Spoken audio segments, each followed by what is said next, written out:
As much as I love to make the claim that Kate Sharma is perfect, I mean, look at her face. Isn't she lovely? Or that Penelope Featherington has never done a wrong thing in her life. Like, sure, there's the Lady Whistledown thing, and the Marina thing, and the hiding money when her family's in dire straits thing. But other than that, she's done nothing wrong, right? Right? I'm kidding. The thing about Bridgerton is that both the love interests per season are people full of flaws, and the show works with that because those flaws add to the story. They are often the tension points, the part that pertains to the room for growth that the characters have. They bring complexities and nuances to who they are, leading us to sometimes hate them, sometimes loathe them. But I don't think there's anyone really who can point to a Bridgerton love interest and state categorically that they are just meh. Except maybe Daphne and those damn bangs. I'm sorry, y'all. If there's ever an opportunity for me to drag Daphne season 1 bangs, best believe I will be there. Mic in hand, ready to do the needful.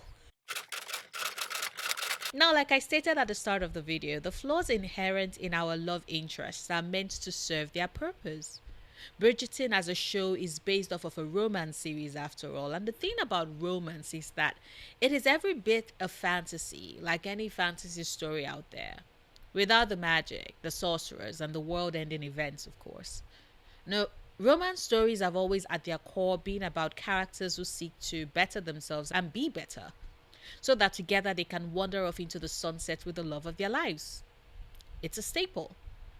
And the thing about a staple like that is that it requires, absolutely necessitates, that for that happy ever after to occur, for us to get that ending that we desire, then there's a need for the characters to be in a state at the start of the story where their flaws are very obvious to the audience and we get to watch them over the course of the book or the movie or the season.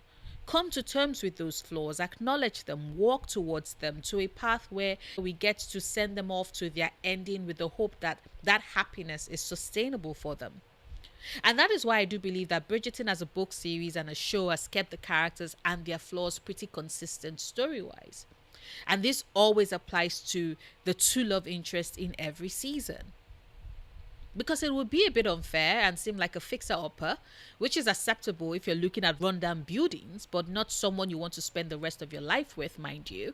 But as I was saying, it would look like a bit of a fixer upper and would make the relationship seem a bit imbalanced if one love interest has their shit together and are absolutely flawless, whilst the other is riddled with flaws.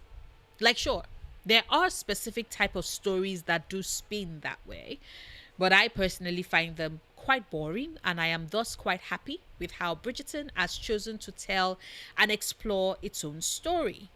And this is why, no matter how much I might complain about how things play out with certain characters, I still can acknowledge how their flaws balance out their love interest to give us a more rounded romance. Simon's flaws are deeply tied to his daddy issues.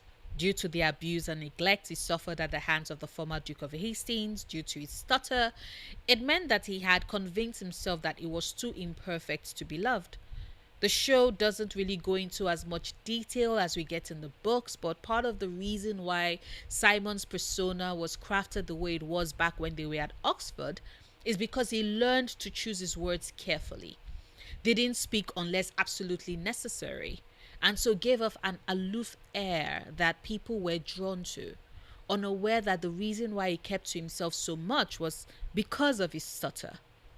Simon as a character is someone who believes that the only reason why anyone would talk to him, be his friend, or be interested in having him bed them, is because they are unaware of what he actually hides deep inside. His fears about his inadequacy is what drives his character and turns into a flaw when you consider that he chooses to maintain that same silence that has hidden his stutter when it came to him being honest with Daphne about the truth of the matter. Now, a lot of us might read it as not being a big deal, partly because the show doesn't really dwell on it as much as they should have. except for brief moments when Simon is talking with Lady Danbury and it comes out, and partly because it really isn't a big deal. We can all agree that honesty is the best foundation and building block for a relationship, but Simon, like Daphne, doesn't really have that experience. And I know, before you come around and say, girl, Simon slept with half of Governor Square. He is a capital rake, as the show lets us know. What on earth are you talking about? Hear me out, please. Simon might be well versed in sex and lovemaking, as the show is always quick to point out to us. But he is someone who has no experience when it comes to the emotional bit of being in a relationship. And so, in that regard, he is quite similar to Daphne. And Daphne's flaws are equally present in the story. She's stubborn, fixates needlessly on the things she wants, can't respect other people's boundaries. She's very naive and can be manipulative. And it is this manipulation that she uses to sexually assault her husband, which I will always bring up because I cannot believe Bridgerton really kept that part from the book. Ugh. But Daphne's stubbornness is one that does pay off eventually. Sure, she crosses several boundaries, and reading Simon's personal letters was one of said boundaries that she tore to smithereens. But it is in crossing that boundary that she learns important information about why her husband is the way he is and what he's so afraid of. Because he would never have told her the truth otherwise. Simon's daddy issues is, after all, mixed with the shame that he feels inadequate, and that isn't something he would be willing to share with Daphne. And so her flaw is what gets her to learn that information about him. And it is because of her stubbornness that he's able to believe her promise that she would stick with him no matter what. Anthony Bridgerton's flaws are just as many. He too can be manipulative. He is very self-centered. He's controlling. He has several sticks up his ass. He's terrified of love and what it would bring. He's a parentified eldest child who wants to do the best for his siblings but always causes chaos because prior to him meeting Kate in the season, he's always been someone who tends to believe that he knows best. And because he thinks he knows best, he's always putting his nose where it shouldn't be and causing disaster in his wake. But the core of Anthony's flaws is tied to the death of his father, just as he was on the brink of manhood, and how that changed him irrevocably. The entire basis of his season, therefore, was for him to realize that he cannot control life, that a lot of things are out of his hands. No matter how much he might plot and scheme and plan, everything would go to ashes the minute the love of his life shows up and beats him at a horse race. Anthony's flaws in the season serve as a mirror for Kate, for them both to see how their childhood experiences shaped and changed them. Which, side note, yes, I am still pissed that the show removed the thunderstorm at the library convo between Kate and Anthony from the books, as that was what helped both Anthony and us, the readers, to understand Kate and her trauma and where it is coming from better. And I am pissed that we got that scene, but not the convo. Shonda, get it together. And because of how similar Kate and Anthony are, it meant that they got to clash a lot as a result of these flaws. Both of them want to control the situation and fail spectacularly at it because they cancel each other out. Kate's flaw, however, is that she ends up being too selfless for her own good and refuses to think of herself and put her own needs first, which comes back to bite her in the ass, as Edwina isn't exactly happy about her choices. And I always found it interesting that whilst being selfish is Anthony's flaw in the season, Kate is not being selfish enough. And both of these are tied to their trauma. Anthony was forced to grow up pretty quickly and take on the role of the Viscount, which often clouded his judgment as he felt weighed down with the responsibility of living up to the title and doing the best he can for his family, which often meant that he had to center himself as that figure of authority. Kate, on the other hand, responded by putting her family and their needs before her own, as that was the only way she felt that she could do her duty and help them as they all came to terms with the loss. And eventually, by the end of their season, Kate and Anthony both come around to realizing that the former needs to be a bit more selfish in asking and getting what she wants, and the latter needs to think less of himself and put the woman he loves first. Plus, I do think, like I got to discuss with one of my lovely commenters in my previous video, that it makes a lot of sense and is a full circle moment for Anthony, that he was the one terrified out of his mind that the woman he loves would die, when previously his concern had been that he would be the one to die, leaving behind a heartbroken viscountess like Edmund had with Violet. Very interesting state of affairs right there. And then there's Colin, who prior to the end of season 2 was the Bridgerton who seemingly had no flaws. He was kind, a gentleman. He was the kind of person who was willing to marry Marina honorably if she had just told him the truth. He was always speaking up for and protecting Penelope. He looked out for the Featherington women, was protective of his mother and his sisters. I personally think that the show was terrified of what I'd said earlier and didn't want to create a situation where Colin was a fixer-upper in his relationship. Because by the end of season 2, things change a bit drastically. He becomes someone who is desperate for societal approval, specifically the approval from the other gentlemen of the ton. He's insecure about his writing and thus becomes jealous when he discovers that the truth about Pen's identity as Lady Whistledown. Penelope Featherington, on the other hand, is selfish and self-serving, can be quite cruel and vicious at times, and is dealing with feelings of insecurity as well. But unlike Colin, whose insecurities are tied to his writing, which feeds his jealousy, Pen's insecurities are tied to her feeling undesirable by the men in her society, which is what led to her accepting Colin's suggestion of teaching her how to secure herself a match.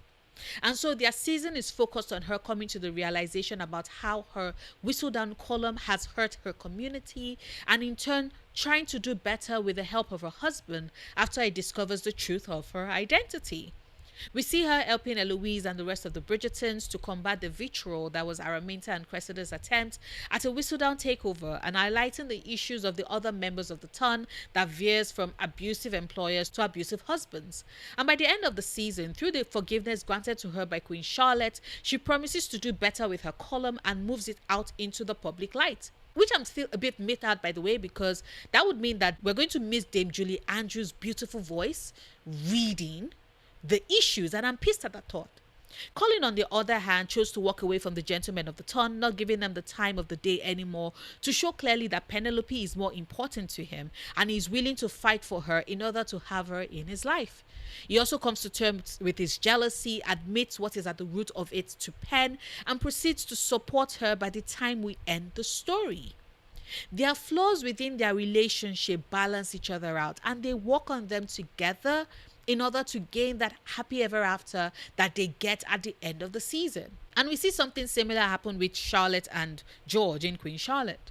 George's flaw is centered primarily around the secret he's keeping. The fact that as the King of England, he has the absolute power and thus married Charlotte under, I won't call it false pretenses per se, but more a case of he kept things willfully away from her, which made the situation so much worse when she stumbles on the truth.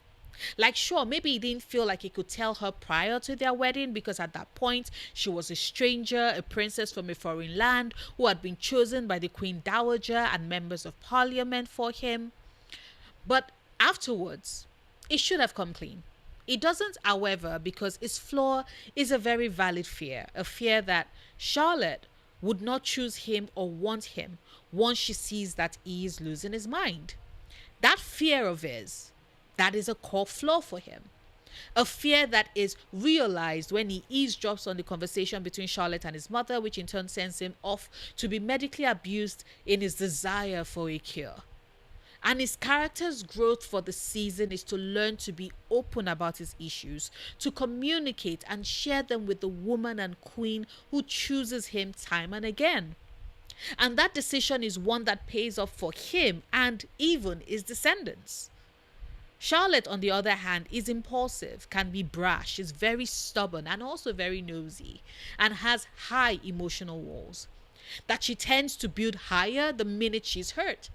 And we see this reflected in the season. But yet, it is these flaws that she learns to either grow out of or tempers them out or leans into them, like Daphne does in the first season, i.e., it is her stubbornness as well that has her reaching out to George and insisting that she's going to stick with him to the very end. And we see this in the Bridgerton show where she's clearly still in love with him and sticking with him and is focused on securing his line.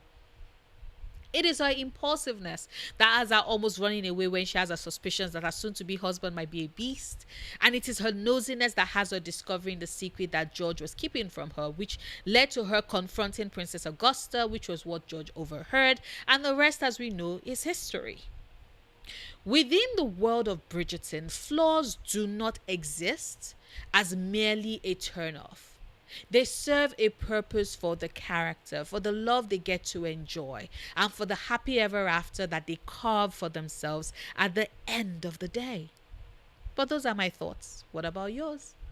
Do let me know in the comments. Like this video if you've watched this far and haven't done so yet. Share it if you want to. Support me on Patreon if you can. And until Monday's video, do remember, obsessing over the things you love, perfectly valid coping mechanism.